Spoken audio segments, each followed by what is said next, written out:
I'm George Siegel, and this is the Move the World podcast. Every week, we feature interviews with people dedicated to making the world a better place. Hi, everybody. Welcome to this episode of the Move the World podcast, where every show we introduce you to people who in their lives or in their business are doing something to try to move the world. And my guest today is someone who's doing a lot of things to move the world.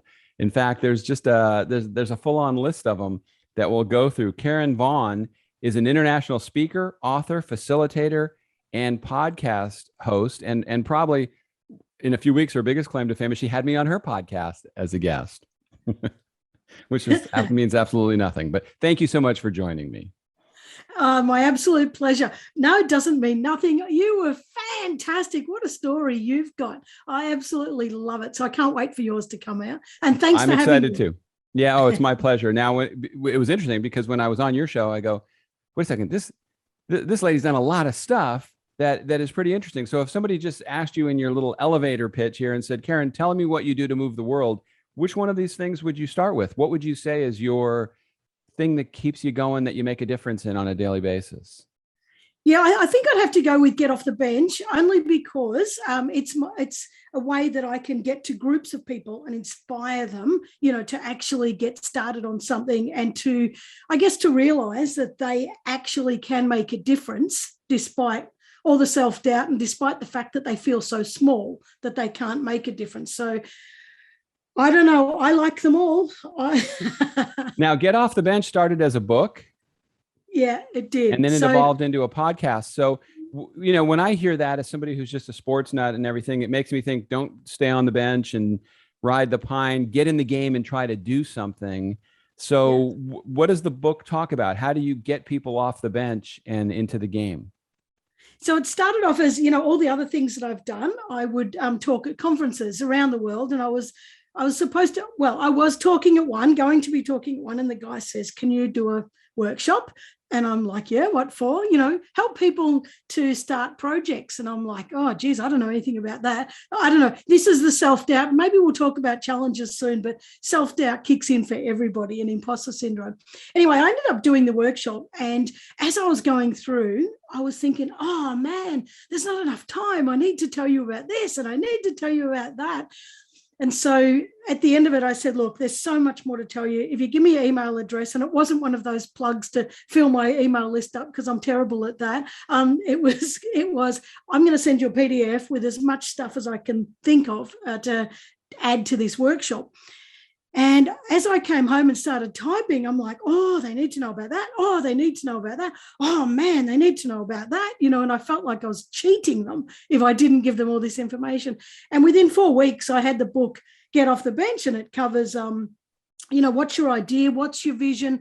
What's your big why? What problem are you solving? What's in the way? Resources, risks, funding, how to break it down, what's your first step? But I'm kind of condensing it way too much, but it just sort of goes through step by step. It's not instructional, but it talks through all of the components of getting a project up and running. So sure. And when you talk about those different things, to me, what's interesting is you never know what it's going to take or where that idea is going to go if you just sit there and think about it. I think people just get it. You want to implode because you feel you have so much on your plate where you're going, yep. What do I do? Do I do this? Do I do that? So what's a good first step just so you get off the bench and try to do something? Oh, I just think put one foot in front of the other and get started. But I think, the main concept about the book is and the workshop. So Get Off the Bench is a work, which then led to workshops and then led to the podcast. Podcast is a little different because it's just sharing stories to inspire people to say that they can too. But basically it's about, the whole concept is get it out of your head onto paper and into action, and I think that it's the process of putting something down on paper, brain dumping everything and then sort of organizing it a little bit. As much as as you're writing it down on paper, you're like, oh my God, there's so much stuff. There's so many things I have to do. But once they're on paper, you can say, well, what's an easy thing I can do today? Well, damn it, I can research website builders, or I can get myself an email, or I can start a mailing list, or I can, I can ring somebody and get some information, or I can research that topic. So once it's all written down, you can start to pick little bits and fulfill them. And honestly, it's only doing that one first thing and doing something every day, even if it's just thinking about it for 15 minutes, the ball gets rolling, but it will never get rolling unless you take that first step. It just won't. Sure. And one of the biggest obstacles I know, because I feel like my whole career, I've always had ideas. And then what keeps those ideas from getting anywhere, at least in my mind, is not having the money to do them. Because you see some of the most successful people aren't using their money to do their ideas. They have ways of raising it or able to convince other people to be part of it. And that's never been a strength of mine, getting money from other people. So if money is a hurdle that you have to overcome, what do you do? Yeah.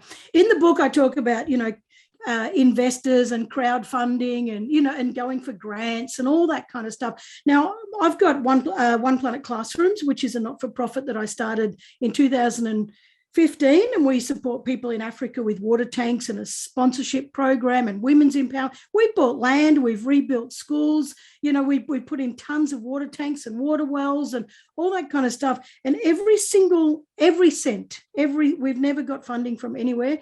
Every single cent has come from Facebook, just people off from Facebook. And it has been, I've got this thing, and I really believe in it, demonstrated achievement. So start with the tiniest thing.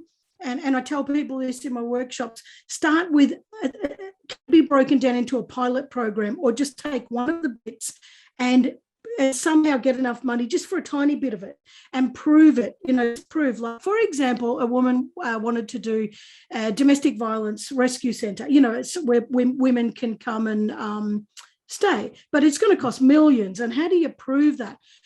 So I said, well, find a little space in your town, like a back room of a church or somewhere that's not being used, or that you can rent for $20 a week or something. Start putting on coffees. And this is before COVID. I mean, COVID has definitely, put a dent in all this kind of stuff. Start getting people in, and then start, taking note of your numbers, make some measurement. When I started, I had 3 women come in, and now I've got 20, and they're telling me that their biggest issue is this and it's that, and how it's helped people is this and that, so that you've actually got this whole story to tell when you go for funding. Hey, this is really working. And if I had funding, I would actually be able to do the next step and the next step. So sometimes I think we go for our big grand plan, which is going to cost millions. And it's not always possible to get there in the first instance. So I believe in demonstrated achievement. For me, I put a couple of things on Facebook when I started One Planet Classrooms. Hey, look what I just did. This only cost me $50, and this woman's got a sewing machine. And anyone else want to help? And someone else says, yeah, I'll give $50. And next thing, we got 2 sewing machines. And it didn't start with sewing machines, but I can't remember what it started with. But I get the idea, yeah. Yeah, and before long, everybody's like seeing these photos, and they're like, oh, I want to do that, because everybody wants to help. Everybody has, well, I'm going to say everybody, but I'm a bit of a rainbows and unicorns person. I just like to think everyone's good, even if they're not. People want to help. People want to be altruistic, and often they can't see, well, how can I get to a village in Africa? I see the poverty in Africa. I don't know how to do that. But when somebody provides them a conduit, so it's kind of like, well, I've got connection with a village in Africa. If you give me $20, I'll get food for someone. Oh, wow, yes, please. And that way they feel fantastic. And you take a photo, you get a photo sent back. I don't know. Like, I think you can start small and get proof that it's working and build from there. And by the way, that sounds wonderful. I just want to say that I've started all of my projects that are all successful with $0. It might have been $40 of my own money, that sort of thing. So, it can happen. Well, I think that says a lot about you, because I'm ready to send you money and I don't even know what you're doing today. But, a lot of that, like people that I'm friends with since college that I'm friends with on Facebook probably just roll their eyes if I'm asking for money. It's finding people that, like the idea and like what you're doing. And you're right. If you don't do anything, nothing's going to happen. We always tell filmmakers, just go out and start shooting something, start telling your story, see how it falls together. But if you just sit in a room and go, I have this obstacle, I have this obstacle, you're going to end up getting nothing done. Absolutely. And I think it's too, if you're asking, I have a lot of trouble asking for money for myself, but when I'm asking money for other people, I can't help but be enthusiastic, and people they do get caught up in that. And I'm not doing it to play on people. I can't help myself. I can't help but get excited about helping other people. Now, you did a project, or you have a book called Magnificent Kids. Tell me about that. So it really started, I guess. I was teaching. Oh, look, I was living the rock star life. Everything was all about Kerryn. Don't worry about that. Nobody else. My sister got cancer, and that sort of turned my world upside down. She was only 29, and I sort of, it really rocked me. Suddenly the world wasn't about me. I spent 5 years trying to save her, and I failed. And because I'm the oldest in the family, I saw that as a failure. So I kind of just looked for, what am I going to do? What am I going to do? And I quit my job, everything else. Anyway, long story short, I ended up in doing a disability course so that I could work with people with disabilities, because it was just, I thought life's too short. It's something I've always wanted to do. Long story short, again, I ended up teaching it. And so I was teaching people to work in disability. I became an autism and behavior specialist, and people were saying to me all the time, fix these kids, fix these kids. I thought, Jesus, nothing wrong with their kids. It's a system that they're working within. And I decided, no, I'm going to write a book. And this book is not about kids with autism or behaviors or anything like that. But I just decided that we need to celebrate the strengths in kids, because adults are very fixed in their ways. When you start talking climate change or anything like that to adults, they're kind of like, yeah, nah, it'll be good. I'll be gone in 20 years. I don't really care about that. The kids have got a much better grasp. So it's about 23, I call them superheroes around the world, that have started world-changing projects. And that was in 2014. Some of them are young adults now, but dead set. They were changing the world. Some of them were talking with governments in Vietnam when they were 7 and 8 years old, and protesting when they were 10 years old.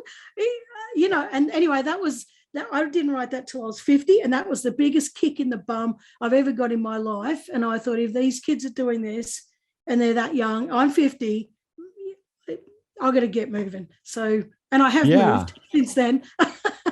Stories like that are inspiring. They also, for people who have been doing this for a long time, they kind of drive you nuts, because like I'll make a video and put it on for marketing purposes, and maybe 20 people will see it. Then I see some pimply faced kid lip sync to a song. He gets 1 million people watching it, and he's on Good Morning America the next day. Yeah. And it's that there's no rhyme or reason to it. It makes me want to pull my hair out and scream, because I don't know what I would have to do to get that many people to see something. But kids have a way of doing things that grown-ups can't do, don't they? They do. Yep. They don't have all the filters that tell us, I can't do that. Unless they've got crappy parents telling them, you can't do it. Don't give up, don't do that. But kids don't see the same barriers as we do. They don't have the same resistance as we do. They just think anything's possible and they go for it. Generally speaking, I'm a real generalist. So now listen, for any of your listeners, if they think that's not true of everyone, no, of course it's not, because I'm a generalist. I just love to think in rainbows and unicorns. But that's a good thing. I mean, I wish I was more like that. I've got to admit, having been in television news, I'm a lot more cynical than that.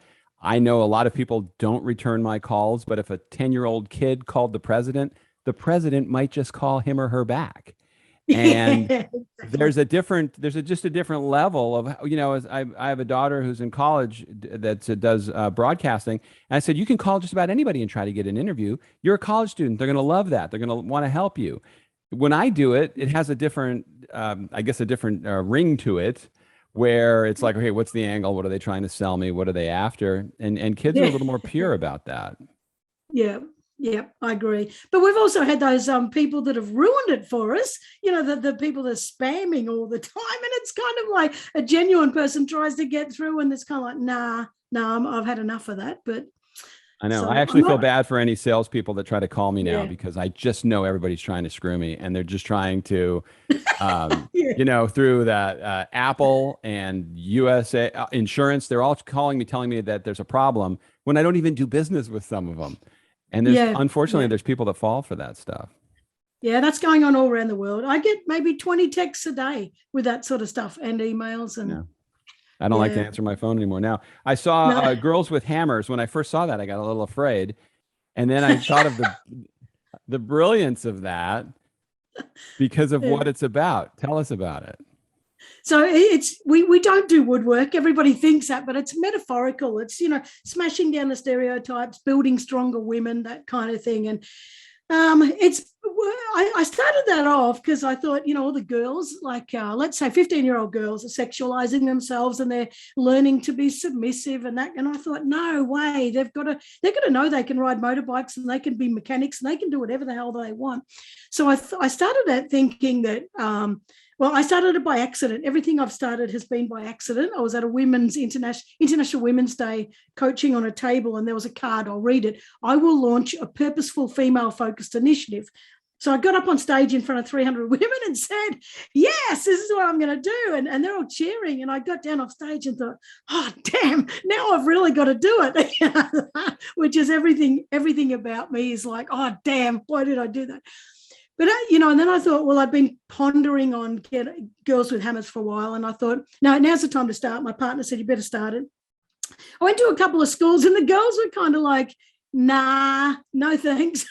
You're an old fart and we'll keep doing the things that we love doing. We put on a conference anyway, thinking that we might get some school kids. No, it wasn't. It was all women, 45 to 65, basically.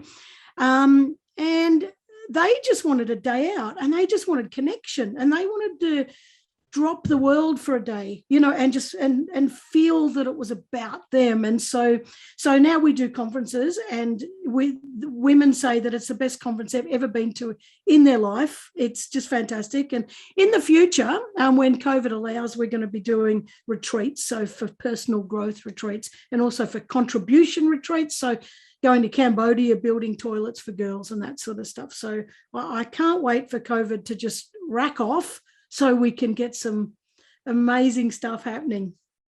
Now, there seems to be a theme with everything you do, helping people, empowering people, getting people to do something.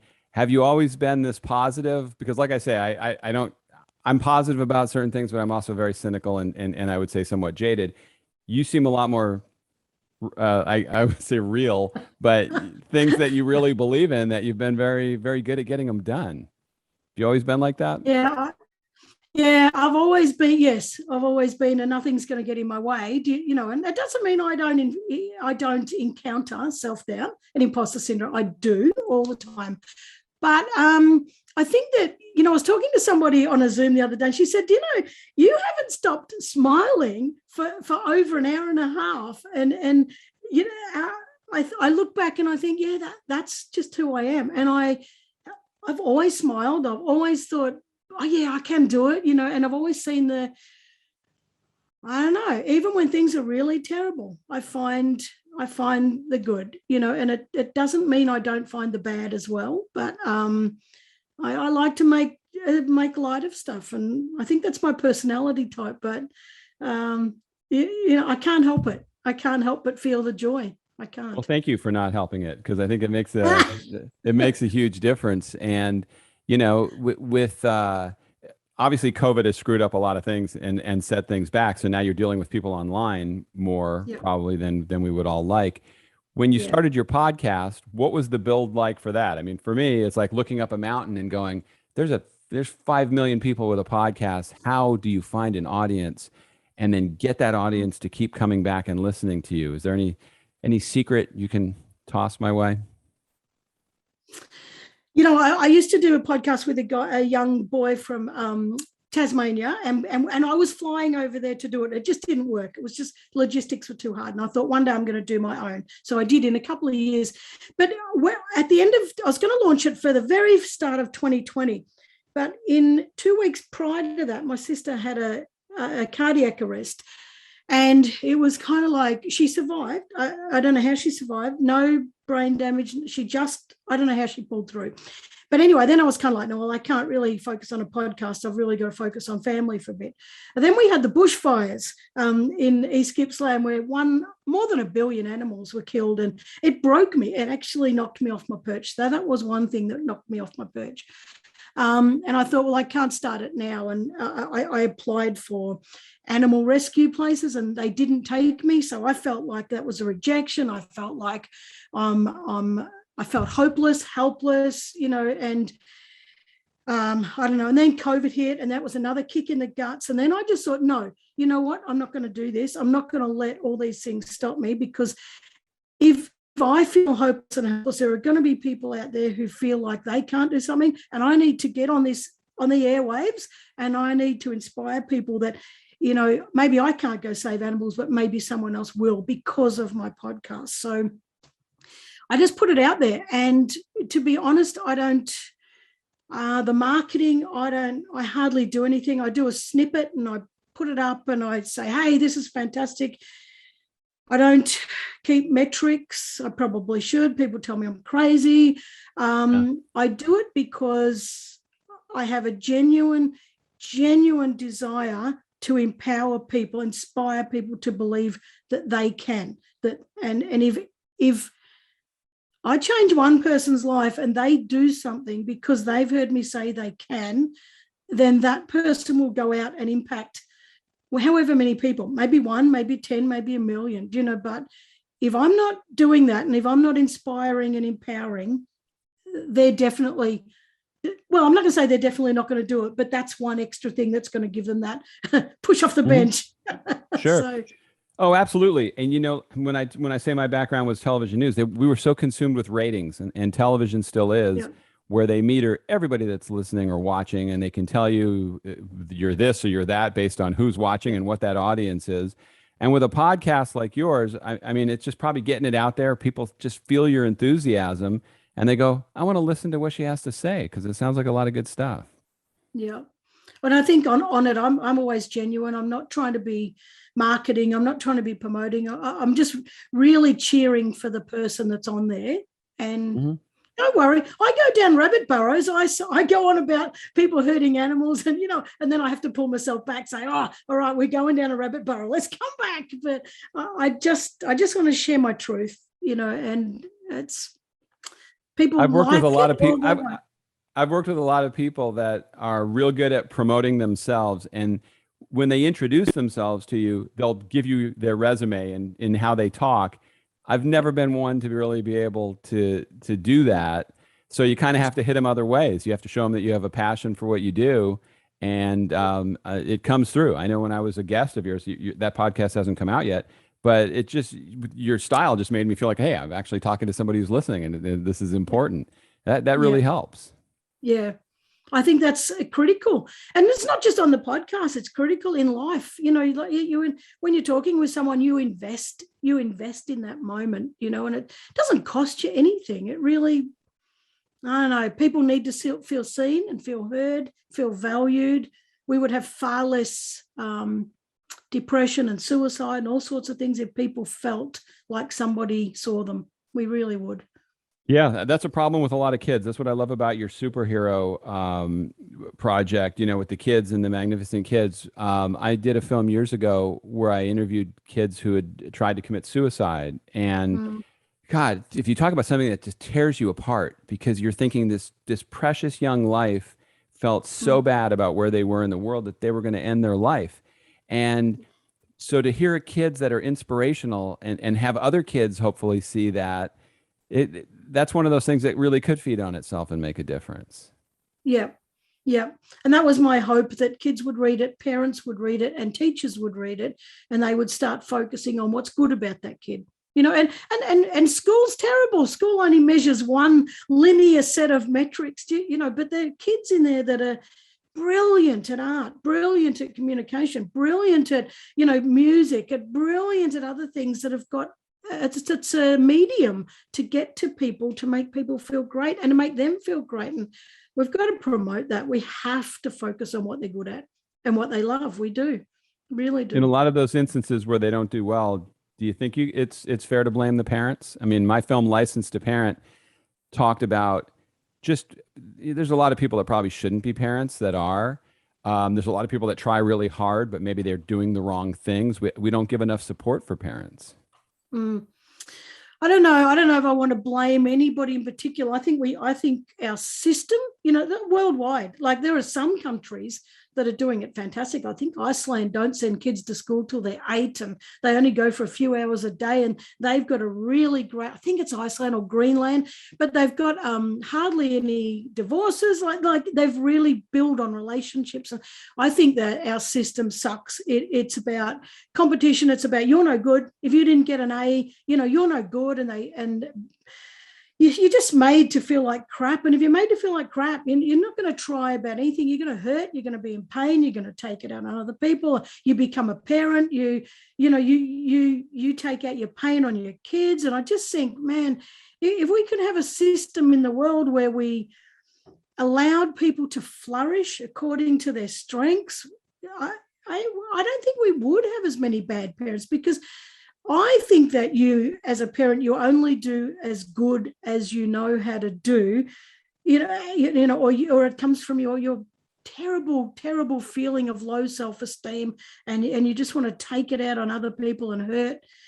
I'm not saying there's not bad people. I know there's some really bad people who hurt kids, but yeah, I just think to be hurting kids or to not be, you've got to be feeling crappy yourself. There's got to be something in there that's just, I don't like me very much. And I don't know, maybe I'm doing rainbows and unicorns again, but it's... Well, it's okay to do that when it involves kids, because they're tough. And, I read this article the other day just about things we say to our kids that we're not even aware of.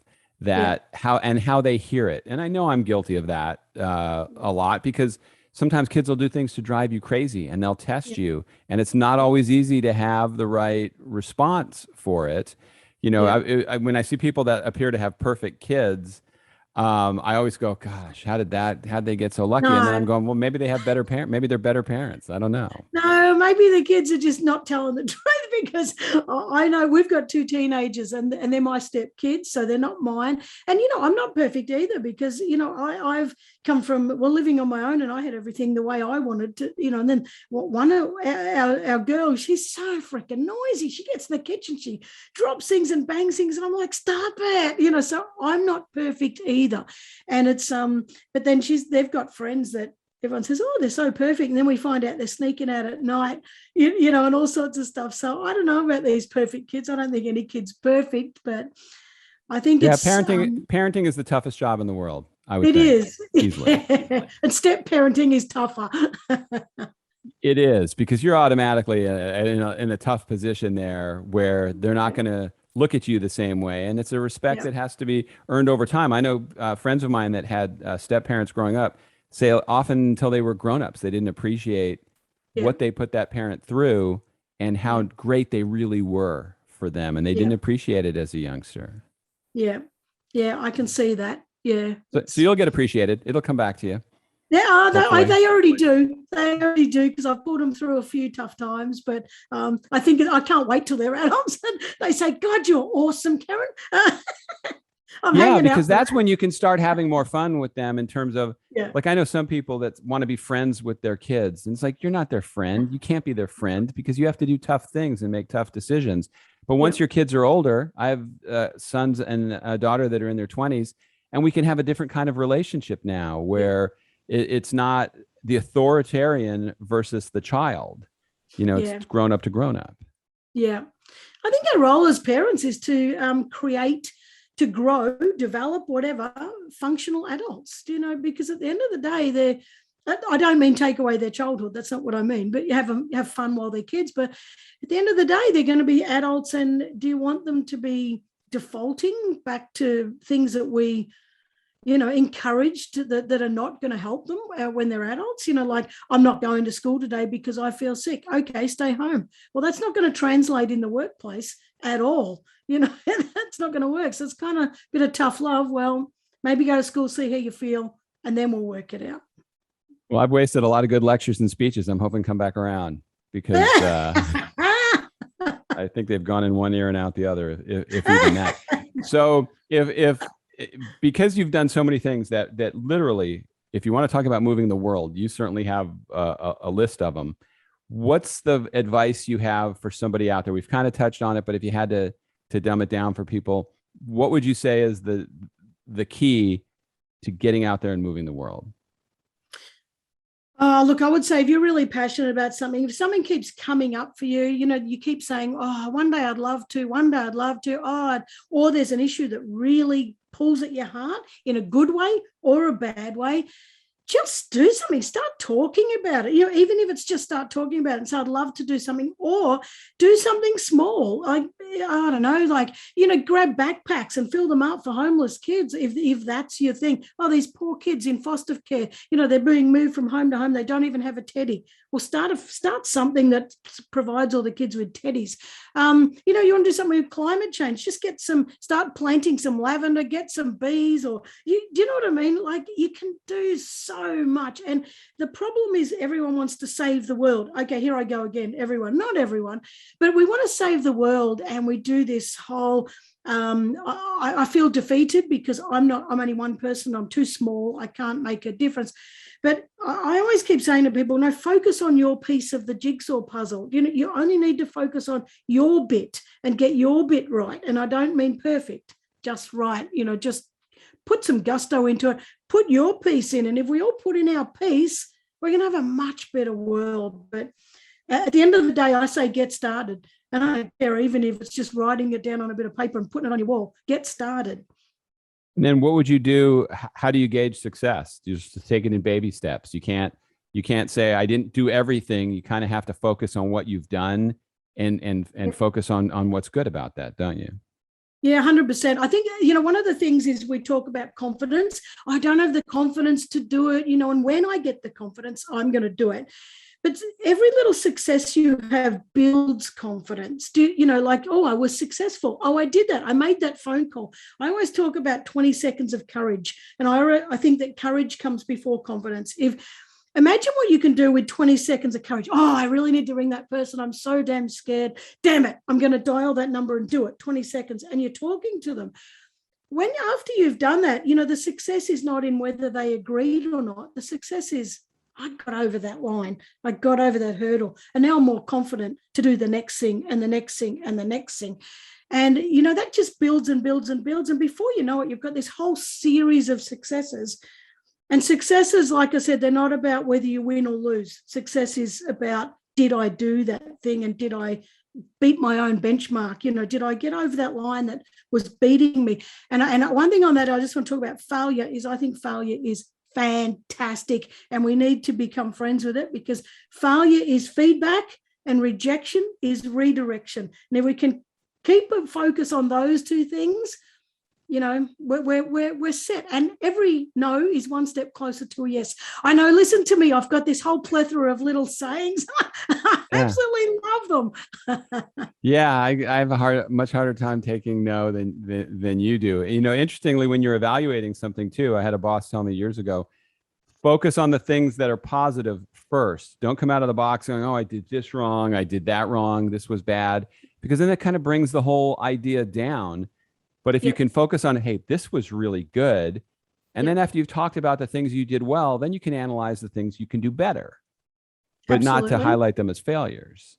No, absolutely. And a very quick story. When I started One Planet Classrooms, before I said sewing machines, I couldn't even remember. But I actually started that as a Skype project, and I wanted to help people in Africa, classrooms in Africa, Skype with classrooms in Australia. I completely buggered it up. It was just an absolute disaster trying to get laptops to Uganda. And secondly, the kids in Africa were in bed when the kids in Australia were in school, so it was never going to work. Thirdly, I sent laptops to a country where 95% of them don't even have power. So it was a complete disaster, but I did it anyway. But I did, and as I realized this isn't going to work, I'd learned from talking to all the school teachers that all these kids were dying from drinking dirty water, and girls were being sexually assaulted, going to fetch the water. And so my choice was, I can walk away with my tail between my legs and say, I failed. I'm absolutely crap at this. I should never set up another not-for-profit again because I'm terrible. Or I can say, you know what, girls are being assaulted, kids are dying. I've already got a foot in the door over there. I'm already talking to people. Why don't I put water tanks in? And then I started doing that, and thousands of lives have been changed simply because I failed. So yeah, I think failure is awesome. It's wow, amazing. that's a great story.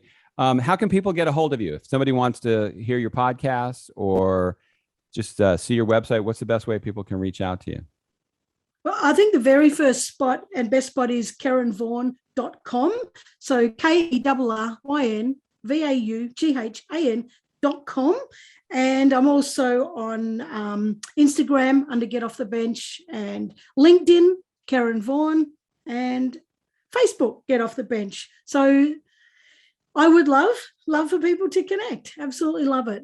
You don't do TikToks, do you? No, I don't do TikTok. No, I've done Snapchat? a couple of stupid things, and I get thousands of likes, but I nearly kill myself doing it. So I try to stay off there. Yeah, my kids do that stuff, and it just drives me nuts. The things they put on Snapchat and TikTok just want to make me pull my hair out, literally.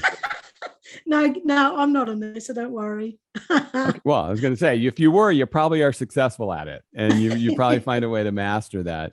But hey, Kerryn, thank you so much for coming on. Thanks for having me on your podcast. And, thank you for doing everything that you do to move the world. I mean, you really are an impressive person. My absolute pleasure. And thank you so much for having me. It's just been wonderful talking to you. Wonderful. I appreciate it. So, what a great guest. What an inspirational story. Check out Kerryn's website, follow her, listen to her podcast. I'm now going to become a regular listener of her podcast, especially when my episode comes on. But it's so inspirational to think about that if we get off our tails and just focus and try to do something, who knows? You're going to end up moving the world. Just even a fraction of what Kerryn does, you'll find yourself being successful. That's going to do it for us this time. We'll see you next time around.